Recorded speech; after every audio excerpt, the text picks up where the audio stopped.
Welcome dear friends, in this video we are going to discuss question 6 of CSS Pakistan Affairs paper of the year 2025. Question 6 is, critically evaluate the impact of Bhutto's nationalization policy on the economy of Pakistan. Question 6 میں پوچھا گیا ہے کہ ذوالفقار علی بھٹو نے جب اپنے دور میں نیشنلائزیشن پالیسی یعنی قومیانے کی پالیسی امپلیمنٹ کی تھی تو اس کی پاکستان کی معیشت پر اثرات کا تنقیدی جائزہ لے. تو لیٹس ڈسکس اٹ. پہلے ہم بھٹو کی جو نیشنلائزیشن پالیسی تھی اس کی ہسٹوریکل کنٹیکسٹ کو دیکھتے ہیں اور اس پالیسی کے پیچھے ریشنال کیا تھا اس کو دیکھتے ہیں. ذوالفقار علی بھٹو نے جو اپنا نیشنلائزیشن ایجنڈا تھا وہ لانچ کیا تھا under the national and economic reforms order جس کو نیرو بھی کہا جاتا ہے، اور اسی کی وجہ سے جو نیشنلائزیشن تھی وہ سٹارٹ ہوئی تھی 1 جنوری 1972 میں. اس آرڈر کے ذریعے کیا ہوا کہ ایک اسٹریٹجک شفٹ آیا پاکستان میں from private industrial control to state owned enterprises, اور جس کی جو روٹس تھی وہ تھی اسلامک سوشلزم میں. یعنی اس سے پہلے پاکستان جو تھا وہ ایک پیور کیپٹلسٹ سوسائٹی تھی، تو اس پیور کیپٹلسٹ سوسائٹی سے کس طرف شفٹ ہو گئی؟ اسلامک سوشلزم کی طرف. بھٹو کی نیشنلائزیشن کی پالیسی کا جو بنیادی مقصد تھا وہ یہ تھا کہ جو ویلتھ کی کنسنٹریشن ہے، مطلب دولت جو کہ کچھ ہوئی لوگوں کے پاس ہے، اس کو ریڈیوس کیا جائے، کم کیا جائے. اس کے علاوہ جو اولیگارکک ڈومیننس ہے اس کو ختم کیا جائے. اولیگارکک ڈومیننس کیا ہوتا ہے؟ جب کسی ملک کے کچھ ہی لوگوں کے پاس ویلتھ ہو اور وہی لوگ ملک کے پالیٹکس کو اور ملک کے بزنسز کو کنٹرول کرتے ہو تو اس کو اولیگارکی کہا جاتا ہے.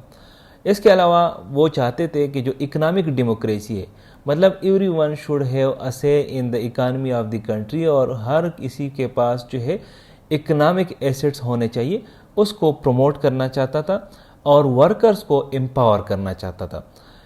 تو ان آبجیکٹیوز کو اچیو کرنے کے لیے اس نے کیا کیا؟ اس نے یہ کیا کہ انڈسٹریز جیسے کہ سٹیل، سیمنٹ، بینکنگ، انشورنس اور یوٹیلیٹیز کے جو انڈسٹریز تھے وہ انہوں نے نیشنلائز کیے. اب ہم دیکھتے ہیں کہ بھٹو کی نیشنلائزیشن پالیسی کی جو امیڈیٹ امپیکٹس تھے پاکستان کی معیشت پر وہ کیا تھے. تو اس میں پہلے نمبر پہ ہم ڈسکس کرتے ہیں گروتھ اینڈ انفلیشن. بھٹو کی نیشنلائزیشن کی وجہ سے کیا ہوا کہ پاکستان کی جو جی ڈی پی گروتھ تھی وہ گر گئی. 1972 سے لے کر 1977 تک پاکستان کی average G D P growth تقریباً کوئی 4.8% رہی، جبکہ اس کو اگر ہم کمپیئر کریں 1960s کی دہائی کی جی ڈی پی گروتھ سے تو average G D P growth اس دہائی میں 6.8% یا 6.5% رہی تھی. اس کے علاوہ مہنگائی جو ہے وہ بہت زیادہ بڑھ گئی اور اپنے پیک پہ مہنگائی پہنچی تھی 1973 میں. اس سال جو مہنگائی تھی دیٹ واز 37.8%، جبکہ بھٹو ٹینیور کی اگر ایوریج مہنگائی ہم دیکھیں تو ایوریج مہنگائی 16 سے 17% تک رہی. دوسرے نمبر پہ جو امیڈیٹ امپیکٹ ہم ڈسکس کریں گے that is ڈیپٹ and deficits. Pakistan کا جو ایکسٹرنل ڈیپٹ تھا وہ بہت زیادہ بڑھ گیا نیشنلائزیشن کی وجہ سے. نیشنلائزیشن سے پہلے پاکستان کی ایکسٹرنل ڈیپٹ کوئی $1 بلین تھی، لیکن نیشنلائزیشن جب امپلیمنٹ ہوگی اور 1977 آتے آتے پاکستان کی ایکسٹرنل ڈیپٹ جو تھی وہ $6 بلین تک روز کر گئی، مطلب $6 بلین تک بڑھ گئی. اس کے ساتھ ساتھ جو کرنٹ اکاؤنٹ ڈیفیسٹ تھا وہ بہت زیادہ ہو گیا، اور نیشنلائزیشن سے پہلے جو کرنٹ اکاؤنٹ ڈیفیسٹ تھا وہ 1966 اور 67 آتے آتے 8 گنا بڑھ گیا تھا، جو کہ جو میکرو اکنامک ولنریبلٹیز تھی وہ دکھا رہی تھی کہ وہ بہت زیادہ بڑھ گئی تھی. جو تیسرے نمبر پہ ہم امپیکٹ ڈسکس کریں گے that is industrial productivity. Bhutto کے دور میں کیا ہوا کہ جو صنعتی پیداوار تھا وہ بہت زیادہ گر گیا، اور اس کے ریزنز کیا تھے کہ جو انڈسٹریل یونٹس تھے ان میں اوور سٹافنگ ہو گئی. جہاں پر 2 بندوں کی ضرورت تھی وہاں پر 5 بندوں کو بھرتی کیا گیا. انیفیشنسی، پرائیویٹ سیکٹر میں اگر کوئی بندہ ایفیشینٹ ہے، کام کر سکتا ہے، جس کام کے لیے اس کو ہائر کیا گیا ہے اس کام کو وہ ٹھیک سے سمجھتا ہے تو اس کو رکھا جاتا ہے. ادروائز اگر وہ ایفیشینٹ نہیں ہے اور اس کام کو سمجھتا نہیں تو ہی از فائرڈ. لیکن چونکہ یہ پبلک انٹرپرائزز بن گئے تھے تو انیفیشینٹ لوگوں کو لایا گیا، پولیٹیکل انٹرفیئرنس بہت زیادہ بڑھ گئی، اور جو لیبر پروڈکٹیوٹی تھی کی سیکٹرز میں جس طرح کے ٹیکسٹائلز ہو گئے تو اس میں اینولی 4% تک جو ہے نا ڈکلائن آ گیا ڈیورنگ 1971 ٹو 1975۔ اب ہم دیکھتے ہیں بھٹو کی جو نیشنلائزیشن کی پالیسی تھی اس کی پرائیویٹ انویسٹمنٹ، بینکنگ اور انڈسٹریل کانفیڈنس پہ کیا امپیکٹس تھے۔ تو پہلے ہم دیکھتے ہیں پرائیویٹ سیکٹر ریئیکشن۔ تو بھٹو کی جو نیشنلائزیشن کی پالیسی تھی یہ ایک ابرپٹ پالیسی سمجھی جاتی ہے۔ اچانک سے انہوں نے سب کچھ نیشنلائز کیا اور اسی وجہ سے جو انویسٹر کانفیڈنس تھا پاکستان کی اکانومی میں وہ بالکل ختم ہو گیا، کولیپس ہو گیا۔ جو میجر انڈسٹریل فیملیز تھی اس ٹائم کی، انہوں نے مارکیٹ سے اپنا کیپٹل وڈریو کیا اور نئے انویسٹمنٹس انہوں نے بالکل روک لیا، کیونکہ پاکستان کی جو اکانومی تھی تو پرائیویٹ سیکٹر کی ان پہ بالکل جو ہے کانفیڈنس نہیں رہا۔ تو اس کا رزلٹ کیا ہوا کہ پرائیویٹ سیکٹر جو تھا پاکستان کا وہ بالکل سٹیگنیٹ ہو گیا، گروتھ کے بجائے وہ ریورس چلا گیا۔ اب ہم دیکھتے ہیں بینکنگ سیکٹر کو۔ بھٹو کے نیشنلائزیشن کی پالیسی کے تحت 1974 میں جو پاکستان کے پرائیویٹ بینکس تھے ان کو بھی نیشنلائزڈ کیا گیا۔ ان میں سے ایک کام تو اچھا ہوا کہ جو فائنینشیل ایکسس تھا عام لوگوں کو وہ ایکسٹینڈ ہو گیا، لیکن اس میں مسئلہ کیا آیا کہ بیوروکریٹک انیفیشنسیز انٹروڈیوس ہو گئی، چونکہ پرائیویٹ سیکٹر سے وہ نیشنلائزڈ ہو گئے تو بیوروکریٹک انٹرفیرنس آ گئے اور اس میں انیفیشنسی جو ہے وہ کریٹ ہو گئی۔ اور اس سسٹم کا حال یہ ہوا کہ 1988 میں جو گورنمنٹ کے بیل آؤٹس تھے ٹو پبلک بینکس وہ پہنچ گئے تھے تقریباً 8.8% آف دی جی ڈی پی۔ تو جو یہ نیشنلائزیشن کا جو سسٹم تھا اس کی فریجیلٹی کو یا اس کی فریجیلٹی کا اندازہ اس سے لگایا جا سکتا ہے۔ اب ہم دیکھتے ہیں کہ بھٹو کی جو نیشنلائزیشن پالیسی تھی اس میں جو سوشل ڈسٹریبیوشن اور ایکویلٹی کے کلیمز تھے وہ کتنے حد تک درست تھے۔ تو پہلے نمبر پہ ہم ڈسکس کرتے ہیں land reforms and poverty. Zulfikar Ali Bhutto نے لینڈ ریفارمز انٹروڈیوس کیے تھے اور ان لینڈ ریفارمز کے تحت انہوں نے لینڈ سیلنگ لاز انٹروڈیوس کیے تھے۔ لینڈ سیلنگ لاز ان کے کچھ اس طرح سے تھے کہ انہوں نے ایک لیمٹ مقرر کیا کہ ایک بندہ اس لیمٹ تک اپنے پاس زمین رکھ سکتا ہے، لیکن اس لیمٹ سے اگر زیادہ ہے تو وہ ری ڈسٹریبیوٹ ہو جائے گا۔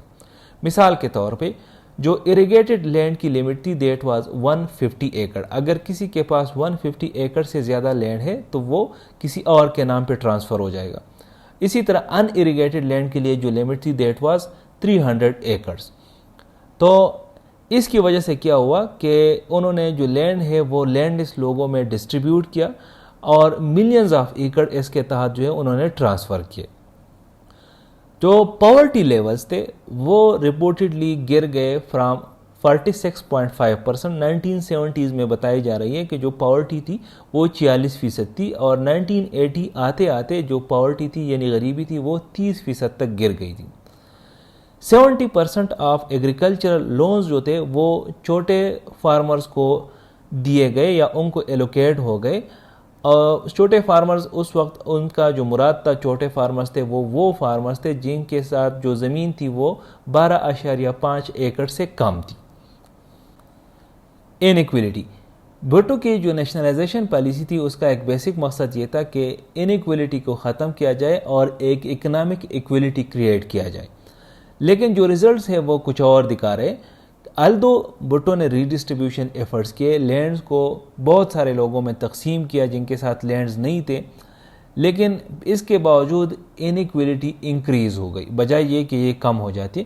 جو گینی کوئیفیشنٹ تھی وہ جب بھٹو نے نیشنلائزیشن شروع کی تو اس ٹائم پہ 0.23 تھی، وہ 0.23 سے بڑھ کے 0.26 اور 0.35 کے درمیان رہی بائی 1980۔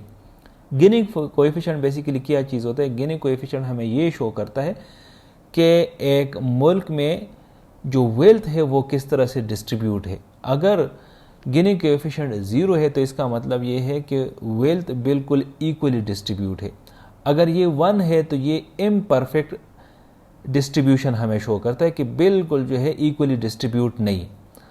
تو اب گینی کوئیفیشنٹ کا 0.23 سے 0.26 یا 0.35 پہ جانا ہمیں یہ شو کرتا ہے کہ انیکویلٹی جو ویلتھ کی ڈسٹریبیوشن کی ہے وہ اور زیادہ بڑھ گئی۔ اسی طرح جو پاور ہے وہ انڈسٹریل ایلیٹ سے شفٹ ہو گیا، بجائے یہ کہ وہ ماسز کی طرف جاتا ہے انڈسٹریل ایلیٹ سے لے کے وہ پولیٹیکلی کنیکٹڈ بیوروکریٹس کی طرف چلا گیا۔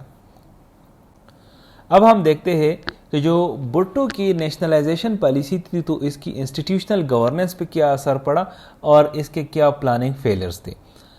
پالیسی سینٹرلائزیشن، پلاننگ کمیشن کا جو مقصد ہوتا ہے اس کا مینڈیٹ یہ ہوتا ہے کہ وہ اکنامک پلاننگ کرے، لیکن بھٹو کے دور میں اس کا الٹا ہو گیا۔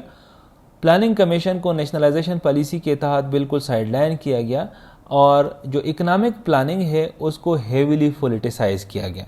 ڈیسیجن جو تھے وہ سینٹرلائزڈ کیے گئے اور that were more driven by ideology rather than data اور فیزیبلٹی۔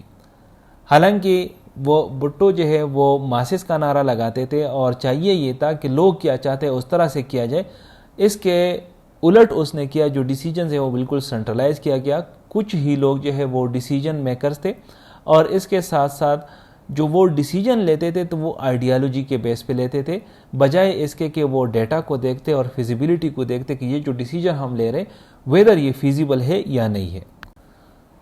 بیوروکریٹائزیشن، اب کیا ہوا کہ جو اسٹیٹ اونڈ انٹرپرائزز تھے وہ سٹافٹ ہو گئے تھرو پولیٹیکل پیٹرونیج، مطلب ایسے لوگوں کو بھرتی کیا جن کی ضرورت ہی نہیں تھی اور ایفیشنسی کو انڈرمائن کیا گیا۔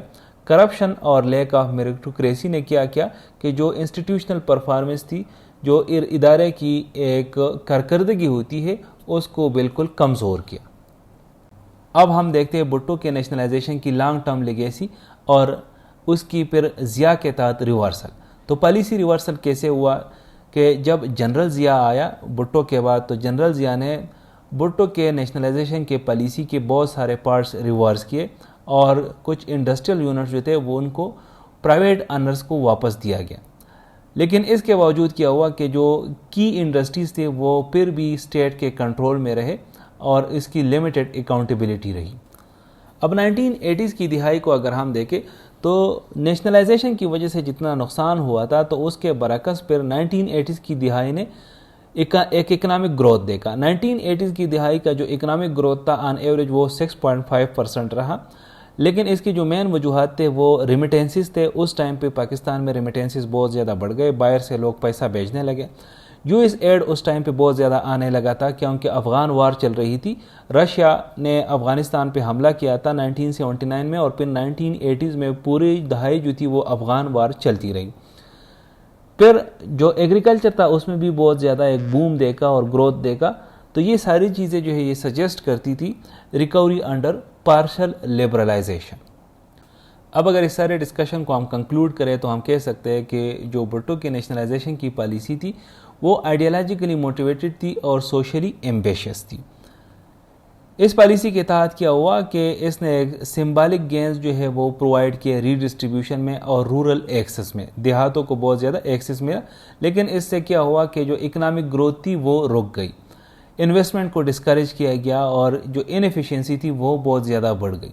تو جو ایک سسٹینیبل پالیسی ہوتی ہے اس کے لیے چاہیے کہ جو بیلنس ایکویٹی ہے with efficiency and institutional integrity وہ سسٹین رہے۔ Thank you for watching this video. Stay blessed.